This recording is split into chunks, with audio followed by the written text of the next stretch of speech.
સપ્ટેમ્બરથી શરૂ થશે ભાદરવી પૂનમનો મેળો। જી હા, ભાદરવી પૂર્ણિમાના મેળા મુદ્દે આરોગ્ય પ્રધાનની અધ્યક્ષતામાં એક બેઠક મળી ગઈ। આ બેઠકમાં વિવિધ મુદ્દે ચર્ચાઓ થઈ, જેમાં પગપાળા ચાલીને આવતા શ્રદ્ધાળુઓને મુશ્કેલી ન પડે, યાત્રિકોને હાઈવે પર સુરક્ષા, રસ્તા પર ભરાતા વરસાદી પાણી અને મેળા દરમિયાન પાણીનો ભરાવો ન થાય તે વિશે ચર્ચાઓ થઈ હતી।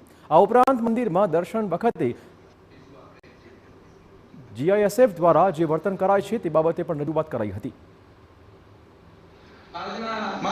अलग अलग जिला में जયારે પોલીસ આ બનાસકાંઠાના મેળામાં ફરજ ઉપર હાજર હોય ત્યારે એકબીજાનું સંકલન કરી અને યાત્રિકોને બને તેટલી એમને સરળતા અને એમની સુવિધા મળે એવા પ્રયત્નો કરવા માટે અમે પોલીસ અધિક્ષક શ્રીની સૂચના અમે રજૂઆત કરી છે। હાઈવે ઉપર જે સુરક્ષાના પ્રશ્નો છે તો એના પર સૌથી વધારે ધ્યાન આપવાની જરૂર છે।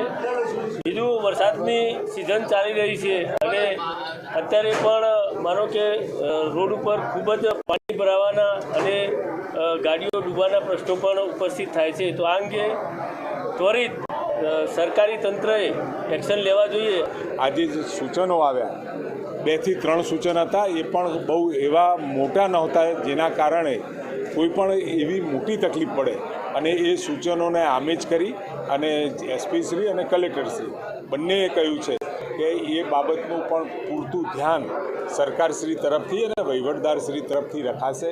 અને સાથે એક સરસ વ્યવસ્થા સુંદર એ થઈ છે કે દરેક સંઘોના પ્રતિનિધિ અહીંયા આવી અને જે પણ કોઈ વાત થાય એ પ્રમાણે જ્યારે એ પદયાત્રા ચાલુ કરે એટલે એને આમેજ કરી લેતા હોય છે। એના કારણે સુખ શાંતિ અને સરળતાથી આખી પદયાત્રા થતી હોય છે।